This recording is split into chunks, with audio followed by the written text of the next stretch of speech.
Bapak, Ibu, saudara-saudara sekalian, selamat hari Minggu, Shalom. Kita hari ini membaca dari Wahyu 22. Hari ini adalah 02012022. 2 Januari 2022. Dan kita baca dari Wahyu pasal 22. Saya pikir ini bukan satu kebetulan, saudara-saudaraku. Kita baca dari pasal terakhir dari Alkitab kita. Jadi kita mulai tahun yang baru dengan membaca perikop yang terakhir dari Alkitab kita. Saudara-saudara sekalian, ini yang disebut dengan starting or beginning with the end in mind. Ya. Starting, memulai sesuatu, or beginning, memulai sesuatu with the end, dengan memperhatikan yang terakhir. Saudara, Stephen Covey itu seorang hebat, sekitar 15 tahun yang lalu. Dia menulis satu buku yang bernama 7 Habits of Effective People, ya.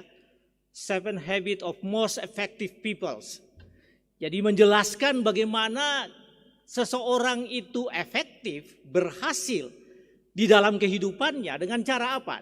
Dia menyampaikan ada 7 things, ada 7 hal. Dan salah satunya dia berkata begini, starting or beginning with the end in mind. Mulailah dengan sesuatu yang terakhir. Apa yang menjadi target yang terakhir, apa yang menjadi cita-cita yang terakhir dalam hidupmu, maka sekarang kamu memulai dengan itu.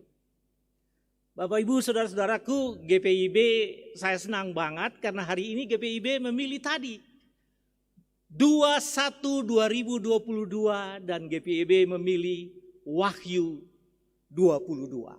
Starting with the end in mind. Mulailah dengan sesuatu yang terakhir. Bapak, Ibu, kalau kita tidak berpikir tentang sesuatu yang terakhir, tentang akhir dari kehidupan ini, tentang akhir dari hidup ini, maka kita nggak tahu hidup kita ini tanpa arah. Tetapi hari ini kita mulai tahun kita ini 2022 dengan Wahyu 22. Saudara, saya sangat percaya bahwa firman ini memberkati kita. Dan mudah-mudahan ketika Anda pulang nanti Anda memperhatikan ini, mengingat ini, bahwa Tuhan berfirman hari ini kepada kita dari Wahyu 22. End of everything. Ending of everything. Akhir dari segala sesuatu. Dan kita pada tahun ini, awal tahun ini kita diberitakan tentang firman itu. Saudara-saudara, sedikit background tentang hal ini. Patmos, di mana Yohanes dibuang, adalah pulau benaran. Bukan pulau yang ada di angan-angan. Kalau Anda pergi sekarang ini, Patmos itu one of the municipality atau satu dari kabupaten atau kota madya, ya, dari negara Yunani. Letaknya kira-kira 64 km selatan barat, jadi barat daya. 64 km southwest of Ephesus.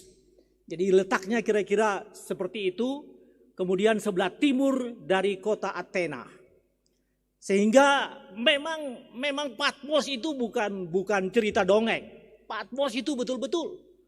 Dan Yohanes dia dibuang ke sana. Ya, Alkitab berkata di dalam Wahyu di awal-awal pasal 1 bahwa Yohanes dibuang di sana sebagai tawanan. Tawanan karena memberitakan firman Tuhan. Tawanan karena menjadi rasul Tuhan, menyampaikan firman Tuhan pada saat itu. Saudara-saudaraku, kejadiannya kira-kira tahun 90 Masehi. Satu 1 abad setelah kelahiran Tuhan Yesus, ya 90 Masehi. Bapak Ibu Saudara-saudara sekalian, pada saat itu apa yang terjadi? Gereja mengalami yang disebut dengan persekusi, penganiayaan dan tribulasi yang sangat luar biasa. Kesengsaraan, penderitaan yang sangat luar biasa. Saudara kandungnya yang bernama Yakobus pada tahun 40, Anda bisa baca di Kisah 12, Kisah Rasul 12, itu dipenggal kepalanya. Saudara kandung dibunuh. Petrus, Rasul Petrus, teman sekampung, ya, teman sama-sama mengikuti Tuhan Yesus bersama-sama dari Kapernaum. Tahun 64 Masehi, Petrus disalibkan. Dan sejarah gereja menjelaskan bahwa justru dia disalibkan dengan kepala di bawah, terbalik. Pada tahun 60 Masehi, saudara-saudara sekalian, Andreas disalibkan juga. Andreas disalibkan di satu kota yang bernama Patras yang berada di Yunani. Dan salib Andreas itu berbentuknya jadi bukan begini Bapak Ibu Saudara-saudaraku, tapi cross, jadi tanda kali. Dan Andreas disalibkan. Cerita Bapak Ibu kalau Anda mengikuti membaca sejarah gereja pada abad pertama, Anda akan menjumpai Paulus juga meninggal sekitar tahun yang sama, 60 sebelum tahun 70. Dan semua rasul-rasul meninggal. Karena apa? Karena tadi persekusi, tribulasi, penganiayaan, orang Kristen dikejar-kejar, jemaat Tuhan dikejar-kejar. Bahkan pada tahun 70 Yerusalem hancur. Pada tahun 70 Yerusalem hancur dan kemudian yang tinggal di antara rasul-rasul itu hanya Yohanes. Yohanes yang tinggal dan menurut sejarah gereja Yohanes itu memang berada di Efesus. Saudara, ada yang mengatakan bahwa Yohanes ingat betul perkataan Tuhan Yesus dari kayu salib, yaitu bahwa hai Yohanes inilah ibumu, maka ada banyak sekali bukti-bukti yang mengatakan Yohanes di Efesus bersama dengan Maria, dia menjaga Maria di hari tuanya. Bapak Ibu Saudara-saudara sekalian, apa yang terjadi?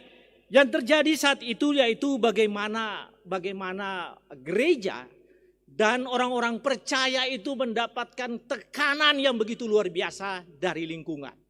Tekanan secara politik, tekanan secara iman percaya mereka. Dan tantangannya yaitu bagaimana mereka mempertahankan iman dan percaya mereka. Center of gravity, ya, jadi pusat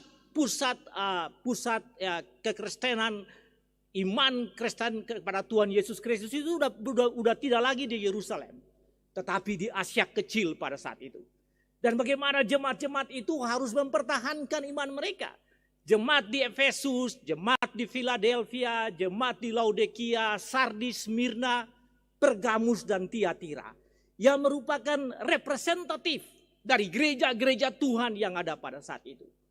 Dan Tuhan berfirman kepada Yohanes untuk datang. Di tengah-tengah keadaan seperti itu, situasi seperti itu, saudara, orang bertanya, lalu apakah iman kita ini masih benar? Apakah percaya kepada Tuhan Yesus Kristus itu masih oke, masih benar? Apakah Tuhan Yesus Kristus masih bisa diandalkan dalam keadaan seperti itu?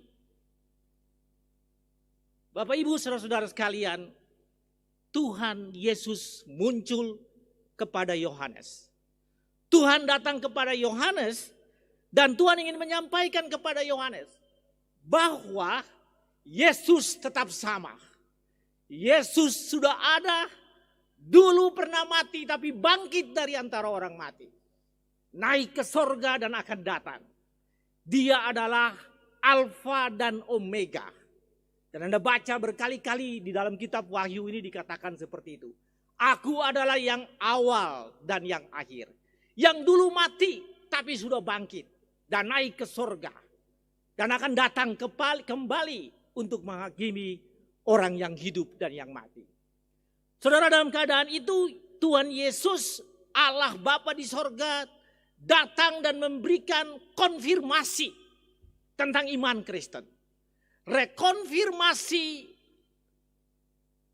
penekanan kembali ya rekonfirmasi kepada jemaat-jemaat pada saat itu tentang kebenaran, tentang iman Kristen.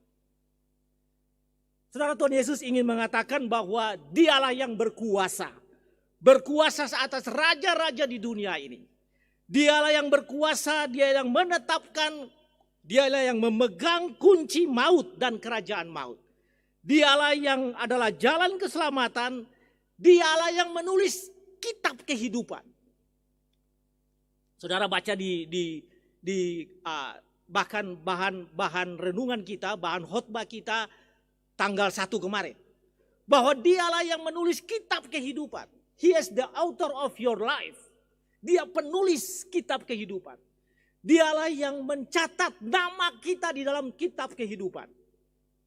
Dan nantinya Dia yang akan membuka kitab kehidupan itu untuk menghakimi orang yang hidup dan yang mati.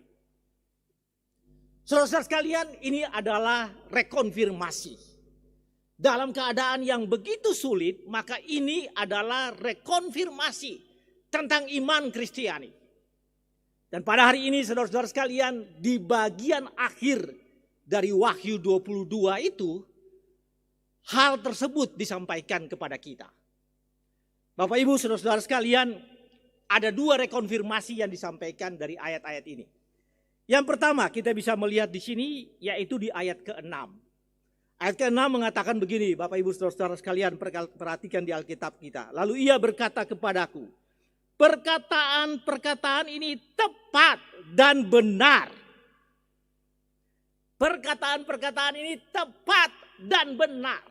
Saudara, dalam keadaan, ya, dalam suasana seperti itu, dalam lingkungan seperti itu, maka Tuhan datang dan Tuhan berkata kepada umatnya, kepada gerejanya, bahwa perkataan-perkataanku itu tepat dan benar. Saudara, ini rekonfirmasi pertama. Dan kalau Anda memperhatikan di pasal 21 ayat 5, saudara perhatikan di Alkitab Anda, pasal 21 ayat 5 dikatakan begini. Ia yang duduk di atas takhta itu berkata, lihatlah, aku menjadikan segala sesuatu baru. Dan firman-Nya, tuliskanlah, karena segala perkataan ini adalah tepat dan benar. Saudara, rekonfirmasi pertama, yaitu bahwa firman Tuhan ini, Alkitab yang Bapak Ibu pegang, tulisan-tulisannya adalah tepat dan benar. Saudara, Tuhan ingin menyatakan kepada jemaat saat itu, kamu gak boleh ragu. Anda gak boleh ragu. Meskipun kamu menghadapi begitu banyak tantangan. Meskipun orang-orang percaya, tadi rasul-rasul, semuanya sudah dipanggil Tuhan dengan cara-cara yang sangat sulit untuk diterima. Persekusi dan tribulasi tadi. Meskipun gereja-gereja Tuhan sudah dalam keadaan seperti itu, tetapi Tuhan datang. Tuhan datang dan Tuhan mengatakan begini, Alkitab ini, firman Tuhan ini tepat dan benar. Itulah rekonfirmasi pertama, saudara-saudaraku.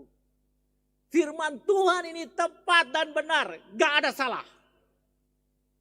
Trustworthy, dapat dipegang, dapat dipercaya. Itulah firman Tuhan. Rekonfirmasi bagi orang percaya, yaitu bahwa mereka harus percaya kepada firman Tuhan. Mereka harus percaya kepada Alkitab. Saudara, di pasal 21 diceritakan tentang langit baru dan bumi yang baru. Tetapi Yohanes, jauh hari Yohanes sudah mengatakan, pada mulanya adalah firman. Yohanes yang sama. Dan firman itu bersama-sama dengan Allah. Dan firman itu adalah Allah. Langit dan bumi ini akan lenyap. Tetapi firmanku, perkataanku tinggal tetap, kekal selama-lamanya. Saudara-saudara sekalian, itu adalah rekonfirmasi yang pertama.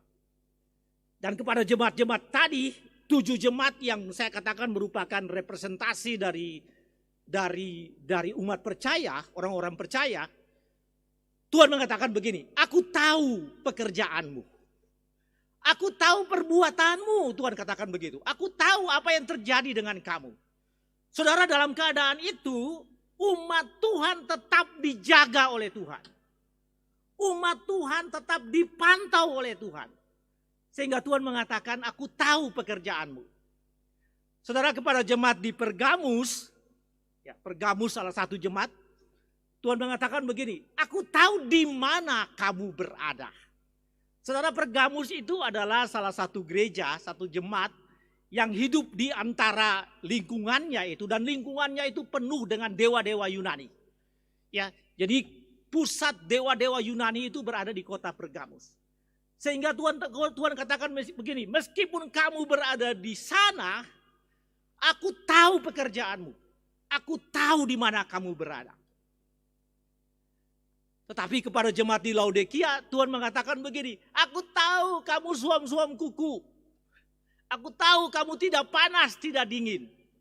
Alangkah baiknya apabila kamu enggak seperti itu. Kamu ragu, kamu enggak serius.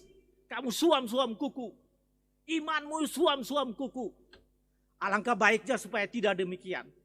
Karena kalau tetap kamu suam-suam kuku, aku memuntahkan engkau. Saudara, dalam keadaan itu Tuhan menjamah mereka dan Tuhan katakan seperti itu. Tapi kemudian kepada jemaat Laodikia, ini jemaat yang sama, Tuhan mengatakan demikian. Lihatlah aku berdiri depan pintu sambil mengetok. Kalau ada orang yang mendengarkan suaraku, aku akan masuk dan makan bersama-sama dengan dia. Saudara, dalam keadaan itu Tuhan memantau, tapi Tuhan ingin merangkul. Tuhan ingin supaya jemaat Tuhan yang berada dalam kondisi itu tetap bersekutu dengan dia. Dia tahu bahwa mereka punya masalah, pergumulan, dan dia ingin bersama-sama dengan mereka. Dan rekonfirmasi pertama yang dia lakukan, yaitu dia ingin supaya tetap jemaatnya percaya kepada Alkitab. Tetap percaya kepada firman Tuhan.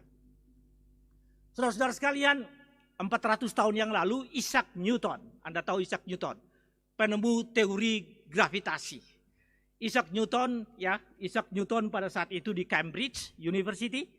Lalu kemudian Isaac Newton karena penyakit sampar, pandemi sampar yang begitu luar biasa.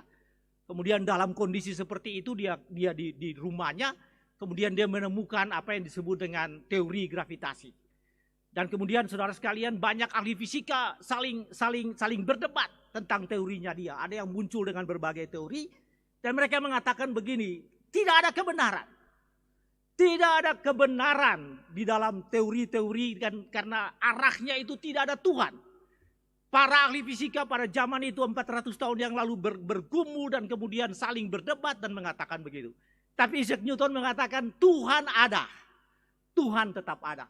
Lalu dia katakan begini, kebenaran itu bagaikan seorang anak kecil yang berjalan di tepi pantai, mencari pasir yang lebih halus dan mencari kerang yang lebih baik. Padahal nggak tahu bahwa di depannya ada samudra kebenaran yang begitu luas. Dan itu merupakan statement iman dari Isaac Newton. Bapak Ibu saudara-saudara sekalian, apa guna, apa makna firman ini bagi kita? Yaitu bahwa hari ini sebagai rekonfirmasi pertama di tahun yang baru ini, yaitu kembalilah dan percaya kepada Alkitab. Percayalah kepada Alkitab. Di luar, di medsos, di mana saja orang banyak yang meragukan Alkitab. Orang yang menghina Alkitab, orang menghina firman Tuhan. Saudara, itu urusan mereka. Tetapi bagi orang-orang percaya kepada Alkitab. Firmanku ini tepat dan benar. Perkataanku ini tepat dan benar. Bapak Ibu saudara sekalian, kalau Anda masuk di ruangan sebelah ini ya. Tadi pagi saya datang dan saya hitung dulu. Ada 10 Alkitab yang tercecer, yang tidak tahu penghuninya. The Forsaken Bible. Saya selalu bilang ini Alkitab yang terlupakan, Alkitab yang ditinggalkan. 4 tahun yang lalu saya pernah menghitung ada 20 Alkitab di konsistori itu. Jemaat Tuhan datang ke gereja, Alkitabnya dilupakan, ditinggalkan di sana. Dan hari ini ada 10. Anda bisa melihat ada 10. Nah Bapak Ibu, 4 tahun yang lalu saya sedih melihat Alkitab yang begitu banyak. Yang ditinggalkan oleh umat jemaat di GPIB Sebaot. Kalau Anda hari ini mendengarkan firman Tuhan ini dan Anda pernah lupa, bertobat dan kembali mencari Alkitab Anda. Ya Bapak Ibu, tinggalkan Alkitab. Bertobat bagi Anda yang di rumah juga, ingat itu dan kembali cari Alkitab Anda. Datang lihat di sini, kalau nggak beli baru supaya bisa baca Alkitab. Firmanku ini tepat dan benar. Segala sesuatu ini akan berakhir. Firmanku tidak akan berakhir. Bapak Ibu Saudara sekalian, 4 tahun yang lalu apa yang saya lakukan? Saya ngambil Alkitab ini. Ini yang saya pakai, ini saya ngambil dari situ. Saya ngambil, kalau Anda bisa lihat ya. Mudah-mudahan kelihatan ya. Ini covernya ini saya tambahkan. Saya cari kertas, ini Anda bisa lihat dia enggak, karena basah waktu itu, Alkitabnya basah. Saya ngambil, saya perbaiki dan saya pakai ini untuk, karena sudah ditinggalkan. Saya pakai ini untuk apa? Untuk kalau saya seperti ini. Sharing firman Tuhan di mana-mana, karena ini handy, jadi saya bisa bawa kemana-mana. Dan ini salah satu dari beberapa Alkitab saya. Saudara-saudara sekalian, Anda beli Alkitab untuk apa? Anda punya Alkitab enggak? Atau Anda beli lalu Anda taruh di rumah saja? Taruhkan di pinggir piring Natsar, lalu cuma sekali-sekali datang lalu pegang akan. Saya pernah baca Alkitab. Gak pernah baca Alkitab. Sekali-sekali aja. Saudara, firman Tuhan hari ini ingin mengatakan begini. Segala sesuatu ini akan hilang. Yang tinggal cuma Tuhan Allah yang bertakhta di kerajaan sorga. Anak domba Allah yang bertakhta di sebelah kanannya. Dan sabdanya. Firman Tuhan. Pesan rekonfirmasi pertama pada hari ini. Di awal tahun 2022. Baca Alkitab. Baca Alkitab. Jangan hanya melakukan kerjaan-kerjaan yang lain. Lalu lupa baca Alkitab. Semua akan berlalu. Kecuali firman Tuhan. Bapak Ibu Saudara-saudaraku, rekonfirmasi kedua. Kita lihat dari ayat 7. Yang merupakan tema kita hari ini. Tuhan mengatakan begini. Sesungguhnya aku datang segera. I shall return. I'm coming soon, kata Tuhan Allah. Saudara, dalam kitab Yohanes yang sama ya. Di Injil Yohanes, penulis yang sama ini. Yohanes mengatakan begini. Aku akan datang lagi.